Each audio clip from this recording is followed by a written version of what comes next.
वो 3 इडियट्स वाला सीन याद करें, जब करीना कपूर अपनी बहन को कहती है कि लंबी सांस लो, लंबी सांस लो, याद आया?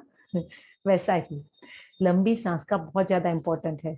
अगर आप लंबी सांस लेना और छोड़ना बराबर से सीखते हो तो आपको उस टाइम पर याद नहीं करना पड़ता, क्योंकि आपने पूरी तरह से यह सीखा हुआ है कि कैसे लंबी सांस लेनी है, मुंह से छोड़नी है, अपनी स्टेमिना बचाए रखनी है। क्योंकि अगर आपने यह सीखा नहीं होगा, अगर आपको यह पता नहीं होगा, तो वही करीना कपूर वाले सीन में जो वो अपनी स्टेमिना घुमा देती है ना, चिल्ला चिल्ला कर, उसको थप्पड़ मारकर, वैसे ही आप भी अपनी स्टेमिना गवा दोगे। तो यह आपके लिए बहुत ज्यादा जरूरी है कि आप पूरे 9 मंथ्स ये प्रैक्टिस करो। कैसे सांस लेना, कैसे छोड़ना, यह आपको जरूर जरूर जरूर सीखना चाहिए। और अपनी स्टेमिना बचाए रखना, दैट इज वेरी इंपॉर्टेंट। आप बहुत लकी हो कि आप ये सारे गैजेट्स से जुड़े हुए हो। दुनिया बहुत हैंडी हो चुकी है, हम लोग फिंगर टिप्स पर यह सारी जानकारी पा सकते हैं। लेकिन पहले की जनरेशन्स, वहां पर ऐसा था कि कोई कुछ बताता ही नहीं था कि प्रेगनेंसी में at the time of labour होता क्या है। और जो मॉम थी वो मतलब उस टाइम पर, जो आपने देखा होगा कि पिक्चर में जैसा सीन दिखाते हैं, चिल्लाती है, पेन इतना होता है। अगर नॉर्मल डिलीवरी होने वाली होती है, वजाइना जो प्रेगनेंसी होती है, वजाइना डिलीवरी होती है, उसी में बहुत ज्यादा पेन होता है। यह आपको पहले से देख लेना चाहिए, सुन लेना चाहिए, समझ लेना चाहिए। यह मैं आपको डरा नहीं रही हूँ, कहने का मतलब है कि प्रिपरेशन होगा तो हमें उस सिचुएशन को हैंडल करना आ जाएगा। अगर हम यह नहीं सीखेंगे, हमें किसी ने बताया नहीं होगा कि हमें अपनी स्टेमिना बचाए रखनी है, तो हम चिल्लाएंगे ना।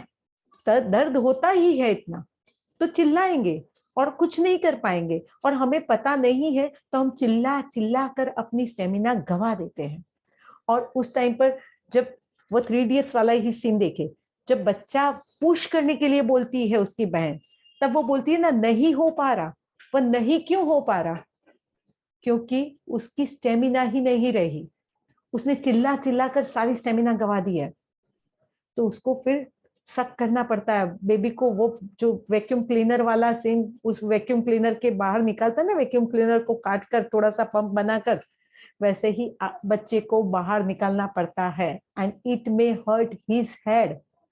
जो बच्चा है उसके, या फिर वो लोग एक स्टोंग लेते हैं, एक चिपिया जैसा रहता है, उससे वो बाहर निकालते हैं, या फिर वह पंप जैसा जो रहता है, सकिंग पंप, उससे बाहर निकालते हैं। तो दोनों ही केसेस में बच्चे के सर का दबने का चांसेस है। अगर जरा से भी गलती हो गई डॉक्टर से, नर्सेस से, तो वह चांसेस हो सकते हैं। और फिर उसका उसका क्या इफेक्ट होगा बच्चे के ब्रेन पर? बहुत सारे बच्चे इसी वजह से सफर भी करते हैं। माइक्रोसेफाली, यह ब्रेन का एक डिसीज है। माइक्रोसेफाली मतलब जिसका ब्रेन एकदम छोटा हो जाता है, जिसका सर छोटा हो जाता है, बॉडी वैसे का वैसा रहता है। वो भी एक डिसीज इसी वजह से होता है कि जब उसका बर्थ हुआ था तब उसको सक करना पड़ा, या फिर उसको स्ट्रॉन्ग से निकालना पड़ा। तो सोचिए कि कितना इंपॉर्टेंस है आपकी सांसों का। तो बस यहाँ पर भी 3rd ट्राइमेस्टर में भी योग, मेडिटेशन मस्ट। आपको लंबी सांस लेना छोड़ना सीखना ही चाहिए। और अगर आप यह सीख लेते हो तो आपकी प्रेगनेंसी नॉर्मल हो सकती है।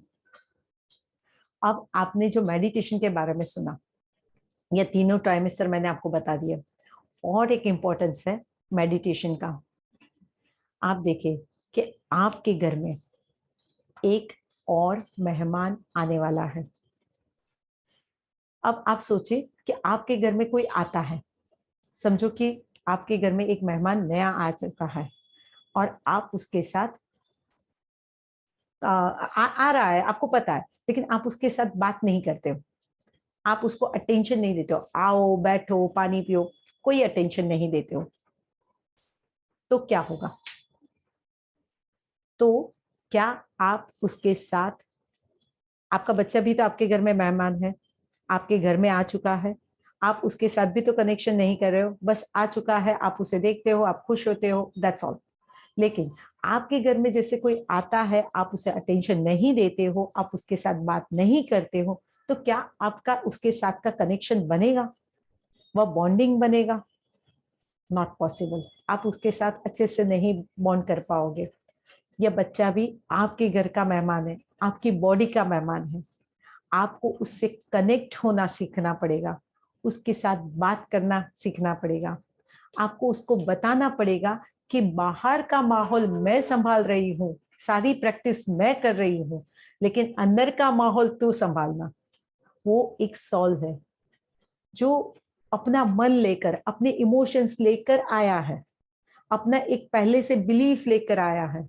और अगर आप उसके साथ यहीं पर अच्छा सा कनेक्शन बनाते हो तो बाद की आपकी तकलीफें कम हो जाएगी। बाद की क्या तकलीफ है? जैसे उसको बड़ा करना है, तब आपको उसको अच्छी चीजें सिखानी है, उसको हाई वैल्यूज देनी है, उसको आपको अच्छे से पढ़ाना है, उसको अच्छा करियर देना है। 5, 15, 20 साल के बाद की मेहनत आप अब भी कर रहे हो, और यह टाइम आप जो अच्छे से यूज करना सीख लेते हो तो आपको कभी रिग्रेट नहीं होगा कि आपने आपने अपने बच्चे के लिए कुछ नहीं किया। आपने उसकी नींव अच्छी रख दी है। अगर बिल्डिंग आपको सही बनाना है तो नींव अच्छी रखनी बहुत ज्यादा जरूरी है। हम सीड चेंज कर सकते हैं, ट्री चेंज नहीं कर सकते। अगर आपको आम आम चाहिए खाने के लिए तो आपको आम का बीज ही बोना पड़ेगा। अगर आप आम का बीज लगाओगे नहीं तो आपको आम मिलेंगे कैसे? राइट? तो ये सीड आपको ही लगाने पड़ेंगे at the time of pregnancy. ये 9 महीने का प्रिविलेज आपको मिला है। सोचिए कि बाकी सब रिश्तों से पहले 9 महीने पहले आपका रिलेशन बन चुका है। उसके डैडी बनेंगे 9 महीने के बाद, बच्चा बाहर आने के बाद। उसके दादी, काकी, मामी, अंकल, आंटी जो भी बनेंगे वह सारे बच्चा बाहर आने के बाद। लेकिन आप अभी से मॉम हो, आपकी जिम्मेदारी बहुत ज्यादा है। तो यह आपकी जिम्मेदारी को आपको अच्छी तरह से जरूर निभाना चाहिए। उसको जो हाई वैल्यूज देनी है, उसको जो सिखाना है, उसके लिए जो आपके फीलिंग्स होते हैं, मतलब कैसा आपका बच्चा होना चाहिए, चार्मिंग होना चाहिए, प्लेजेंट होना चाहिए, हैप्पी होना चाहिए, तो उसके लिए आपको वैसा उसको देना पड़ेगा ना। अगर भरोगे नहीं तो बाहर आएगा कैसे? अगर आप ही आज कंफ्यूज हो, अब अगर आप ही आज तकलीफ में हो, आप अपने इमोशंस को नहीं संभाल पा रहे हो, तो वो तो और कंफ्यूज होगा। वो एक कंफ्यूज माइंड लेकर आएगा, वो और तकलीफ में होगा। क्योंकि आपको तो गाइड करना है उसको। आप उसकी मेंटर, सबसे पहली मेंटर माँ ही होती है। अगर मेंटर ही कंफ्यूज हो तो फिर बच्चा आगे कैसे काम कर सकता है? वो कैसे इस दुनिया को कोप अप कर पाएगा? आपको पता है कि आप गैजेट्स के साथ कितने गिरे हुए हो, और आपको दिन में सुबह से उठकर रात तक कैसा महसूस हो रहा है। That is very important. अगर आप अच्छा फील करोगे तो आपका बच्चा अच्छा हैप्पी फीलिंग लेकर आएगा।